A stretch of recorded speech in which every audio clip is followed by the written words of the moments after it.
Le secret de la croissance est de pouvoir déléguer sans réduire la qualité de service. Dans cette vidéo, je vais vous montrer 4 étapes clés pour pouvoir faire un bon process et qu'il soit facile à suivre. Cela va vous permettre de déléguer vos tâches facilement, de faire en sorte que vos collaborateurs puissent se former en autonomie et surtout de ne plus avoir à répéter les mêmes choses en boucle pour tous les nouveaux. Aujourd'hui, avoir un bon process, c'est la clé pour faire grandir son entreprise. Vos équipes seront plus autonomes, plus efficaces, avec moins d'efforts à faire. Juste 30 secondes avant de revenir à la vidéo. Si tu es nouveau sur cette chaîne, je suis Alex. Ça fait 8 ans que j'entreprends dans la tech et j'accompagne les entreprises à être plus efficaces en intégrant l'IA dans leur process quotidien. Sur cette chaîne YouTube, je fais des vidéos pédagogiques autour de l'IA, la tech et le business. Si jamais tu aimes cette vidéo, voici 2 actions simples pour participer à son développement. La première, c'est de partager cette vidéo à au moins 3 personnes que ça pourrait intéresser. La deuxième, c'est de s'abonner, car c'est le seul indicateur que les sponsors regardent pour nous financer. De toute manière, toutes les informations sont en description. C'est reparti. Alors, pourquoi les process ne sont jamais suivis? Déjà, pour être suivis, il faudrait que les process existent et soient accessibles. Cependant, il y a 4 raisons qui font que les process ne sont jamais suivis. La première, c'est que les process ne sont pas vus comme importants pour l'entreprise. Les personnes ne comprennent pas à quoi ils servent et les négligent. La deuxième, c'est que les process ne sont pas clairs sur les résultats attendus et comment faire pour s'assurer que la tâche est bien faite. La troisième, c'est que les process ne reflètent pas la réalité du terrain. Ils sont souvent pensés par des personnes qui ne font pas la tâche au quotidien, sans être testés ni adaptés au quotidien des personnes qui devront vraiment les suivre. Et la quatrième raison, c'est que les process sont trop compliqués à suivre. L'information est dispersée et il manque des informations clés. Dans cette vidéo, nous allons voir les 4 étapes pour faire un bon process et comment les mettre en place dans votre entreprise simplement. D'abord, commençons par la base. Qu'est-ce qu'un process? Selon le Larousse, c'est un ensemble d'étapes permettant d'aboutir à un certain résultat. Les bons process que l'on connaît le mieux sont les recettes de cuisine. Elles nous permettent de refaire des plats, parfois complexes, simplement chez soi, sans avoir quelqu'un qui nous aide. Alors, nous allons voir comment on peut faire ça simplement dans notre contexte d'entreprise. Tous nos process, on va essayer de leur faire comporter les 4 étapes suivantes. La première étape, ça va être d'expliquer l'objectif et pourquoi il est important. La deuxième, ça va être de faire une checklist pour vérifier que la tâche est bien faite. La troisième, ça va être une vidéo d'explication qui montre comment faire la tâche avec des commentaires. Et la quatrième, c'est de centraliser tous ces éléments dans un endroit qu'on peut partager facilement. Commençons par l'objectif. Le premier problème courant quand on met en place des process, c'est que personne ne veut les suivre car on les trouve aliénants et inutiles. Sauf que les process sont la clé pour garder un bon standard de qualité avec la pression du quotidien et le stress et la croissance. Mais pour la plupart des personnes, sont souvent perdues quant à l'importance de leurs tâches et pourquoi toutes ces étapes du process sont aussi importantes. Elles vont donc avoir tendance à zapper certaines étapes qui leur semblent superflues. Alors que si on prend 30 secondes pour leur expliquer à quoi servent les process, ça permet d'aligner tout le monde. On peut le voir un peu comme une vidéo YouTube. Si on ne prend pas le temps de faire une bonne introduction, les personnes s'en vont avant la matière principale, avant le cœur de notre vidéo. Donc, pour une bonne définition des objectifs, il faut remettre le process dans son tout. Expliquer rapidement comment il s'insère dans la chaîne de valeur, ce qui se passe avant, ce qui se passe après. Il faut aussi insister sur l'impact positif que le process va avoir sur la personne qui le suit, ses collègues et les clients de l'entreprise. Il faut ensuite passer le message de pourquoi cette tâche est importante et pourquoi il faut bien la faire. Par exemple, dans cette vidéo, ça donnerait quelque chose du genre: ce process est un process pour créer des process. C'est important que vous puissiez le déléguer des tâches sans avoir à vous répéter ou repasser derrière les personnes qui vont les effectuer ensuite. Cela permettra à l'entreprise de pouvoir facilement faire grandir les équipes qui pourront apprendre à gérer de nouvelles tâches en autonomie sans passer son temps en formation et en conservant la même qualité de service. Il est important que nous fassions des process de la même manière pour que chacun puisse les mettre à jour facilement ensuite. Voilà, nous avons fini notre première étape, passons à la checklist. Souvent, quand les process sont mal suivis, les personnes ne pensent pas mal faire, mais elles oublient des étapes clés du process et ne font pas des checks qualité nécessaires. Sauf que comment savoir qu'une tâche est bien terminée et qu'aucune étape n'a été oubliée? Car si notre process est bien fait, oublier une tâche va forcément impacter la qualité du rendu. Alors, pour ça, nous utilisons une technique empruntée de l'aviation, car dans ce domaine, une erreur peut coûter la vie de centaines de personnes. Nous allons faire des checklists. Avant la checklist de préparation post, on fera un petit débriefing sur le plan de dégagement. Alors, qu'est-ce que c'est une checklist? Une checklist, ou une liste de vérification, est un document conçu pour s'assurer que toutes les étapes nécessaires d'une procédure sont suivis et que rien n'est oublié, garantissant ainsi le déroulement en toute sécurité. Donc c'est exactement ce qu'il nous faut pour nos process. Leur usage va être double, elle va nous permettre de vérifier qu'une tâche est bel et bien finie. C'est simple, il suffit de cocher toutes les cases. Et elles nous permettent de rajouter des étapes de contrôle qualité qui permettent à la personne de vérifier elle-même que tout est bien fait. C'est important que les personnes soient le plus autonomes possible dans le suivi d'un process. Le petit plus aussi des checklists, c'est de se rendre compte de notre progression et des tâches qu'on accomplit au fur et à mesure.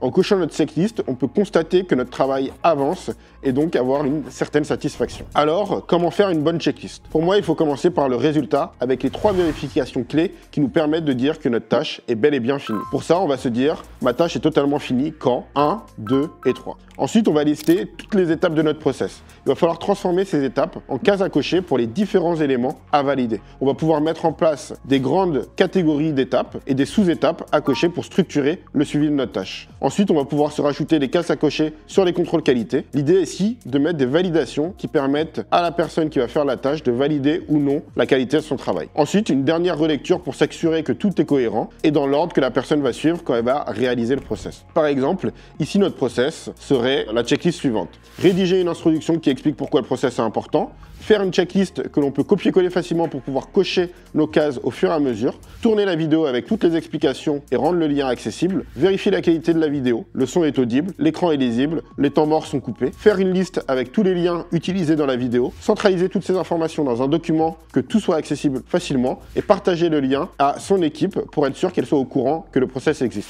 Une fois notre checklist terminée, on va pouvoir passer aux choses sérieuses, la vidéo d'explication. Pour rendre notre process le plus pertinent possible, il faut détailler un maximum d'informations. Comme ça, nous ne laissons aucune place au hasard dans le suivi du process. Plus on va détailler, plus notre process sera simple à suivre, moins on aura d'erreurs. Sauf que pour tout détailler, à l'écrit, ça peut prendre beaucoup de temps et beaucoup d'énergie. Alors, nous avons besoin d'un process qui soit rapide à faire et qui montre un maximum de détails. Donc, nous allons utiliser la vidéo avec un enregistrement écran. Ok ? Vous pouvez le faire en filmant vos scènes, si par exemple vous êtes dans un business physique, dans un restaurant, en filmant la cuisine, en mettant une GoPro, un téléphone pour filmer les différentes étapes. Mais nous, on travaille dans le digital, donc c'est souvent des enregistrements d'écran. Les 3 gros avantages sont les suivants. C'est rapide à produire parce que ça met presque autant de temps à faire que de faire la tâche et en plus, on la fait une fois en même temps. Donc ça veut dire que vous allez pouvoir faire la tâche, le filmer en même temps, vous le commentez et ça fait direct une vidéo de formation. Ensuite, c'est instinctif. C'est comme si on expliquait le process à une nouvelle personne en visio et ça, presque tout le monde sait le faire ou a l'habitude de le faire. Si par exemple vous êtes dans un business physique, vous pouvez faire votre process comme si vous expliquiez la tâche à la personne qui va tenir la caméra et grâce à ça, vous allez juste lui expliquer les choses de manière naturelle et avoir votre vidéo process. Et enfin, ça permet d'avoir un maximum de détails car les commentaires en voix de fond, en même temps qu'on voit les étapes avec tous les clics, l'enregistrement de l'écran, etc., vous allez voir tous les détails de la tâche. Si, encore une fois, vous êtes dans un business physique, par exemple en cuisine, vous allez voir tous les détails de comment est la pâte, quelle couleur elle doit avoir, quelle texture elle doit avoir, en plus de tous les commentaires. Pour ça, nous, on utilise un outil qui s'appelle Loom, mais vous pouvez utiliser n'importe quel outil pour enregistrer votre écran ou n'importe quel téléphone pour filmer. Ce qui va être important, c'est quand même d'avoir un bon son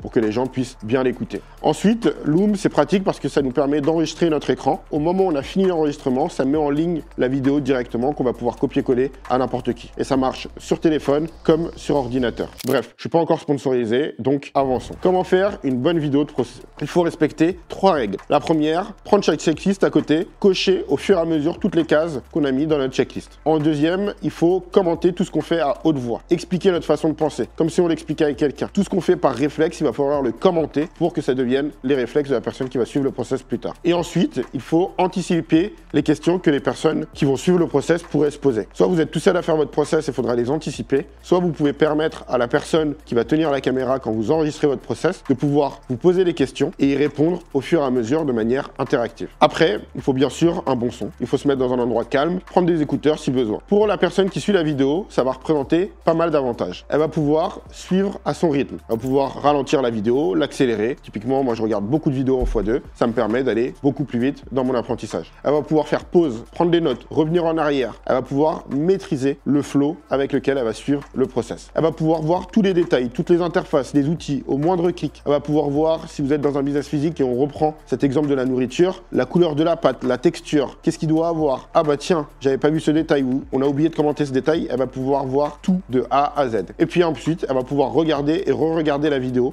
sans avoir l'impression de redéranger ou de se dire j'ai potentiellement loupé un épisode et je vais embêter tout le monde. Parfois, il m'arrive même de faire des looms, donc des process comme ça, quand j'écris un process pour une personne en direct. Par exemple, je vais avoir quelqu'un qui me dit ok, j'arrive pas à faire cette tâche, je vais ouvrir un visio, ouvrir mon loom en même temps que le visio et lui faire ce process rapidement. Et ensuite, je pourrai reprendre ma checklist à partir de la vidéo que j'ai faite. En règle générale, pour faire une vidéo de process, ça demande de refaire la tâche au minimum 3 fois. La première fois, on va apprendre à faire la tâche et on va suivre chaque étape pour pouvoir la structurer ensuite. Donc on va noter les étapes clés pour pouvoir faire notre vidéo plus tard. La deuxième fois, on va structurer nos tâches pour pouvoir faire d'une traite et c'est à ce moment-là qu'on va construire notre checklist avec les différentes étapes. Et la troisième fois, on va faire notre enregistrement vidéo avec notre checklist et les commentaires. Et là, l'objectif, c'est de faire la tâche la plus fluide possible, d'être le mieux préparé pour que la vidéo soit la plus compacte, concise et impactante pour les personnes qui vont la suivre. Ça y est, notre vidéo est terminée. On va pouvoir tout assembler dans notre dernière étape. Les liens utiles et les modèles de documents. Maintenant, nous allons tout regrouper au même endroit et rajouter des outils et documents essentiels pour notre process. Il faut que notre process soit plus simple à suivre qu'ignorer. Il faut trouver le process le plus simple à suivre pour les personnes qui vont le suivre. Sauf que si les informations sont dispersées à gauche à droite, les personnes elles vont se perdre, elles vont quitter le process. Si on montre tous les outils sans mettre les liens vers ces outils pour les personnes qui vont le suivre, elles vont mettre 10 minutes à les chercher, elles vont quitter le process. Si on montre des modèles de documents sans les données avec un outil simple à copier-coller, elles vont passer 20, 30, 40 minutes à les réécrire, ça va les embêter, elles vont quitter le process. J'en peux plus, juste, j'en peux plus. Et du coup, il faut pouvoir fournir tout ça hyper facilement à nos collègues. Donc pour ça, nous, on utilise un outil qui s'appelle Notion.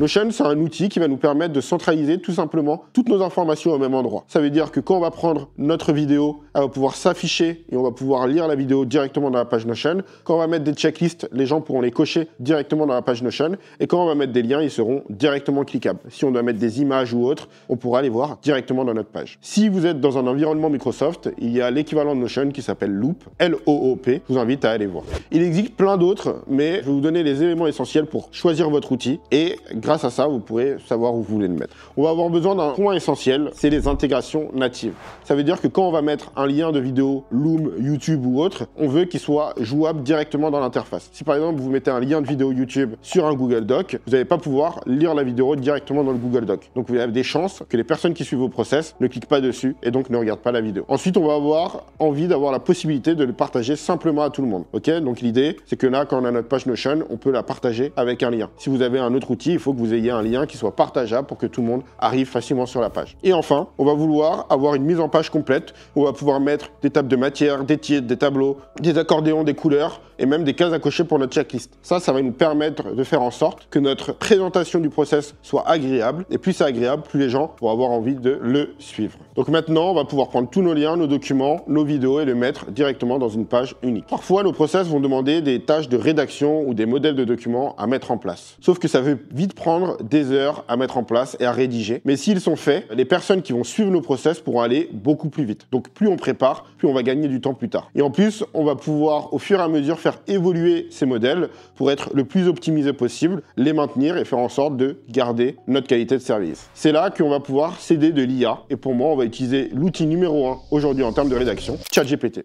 Tout au long du process, je vais m'aider de ChatGPT pour m'aider à bien formuler les objectifs, voir s'il manque des éléments dans ma checklist, pouvoir trouver des façons de faire mon contrôle qualité ou encore trouver les bonnes définitions pour le jargon technique. Sauf qu'ici, on va l'utiliser pour créer des modèles de documents. Notre premier point, ça va être de lui demander de faire une structure ou de déduire une structure par rapport à un document qu'on a déjà. Pour ça, on va prendre notre document, si on l'a déjà, le mettre dans ChatGPT et lui demander une structure. Sinon, on va lui expliquer pourquoi on veut un document et il va aller chercher dans sa mémoire à l'interne une bonne structure de document. Ensuite, on va essayer de co-rédiger avec lui le premier jet, d'accord? On va lui dire, ok, la structure, c'est ça, ça, ça, voilà mes retours. Essaye de me générer le document. Et puis derrière, vous allez corriger les fautes, vous allez lui demander de reformuler, d'étendre certaines sections, de rendre plus concises certaines sections, etc. Puis on va lui demander de transformer notre template avec des informations à adapter entre crochets et des instructions de rédaction en italique. Ça, si vous lui demandez de faire ça en italique et de mettre entre crochets, il va vous faire une bonne mise en page que vous pourrez copier-coller derrière dans votre modèle de document. Le mettre mettre dans un Google Doc, dans un Word, comme vous voulez. Ensuite,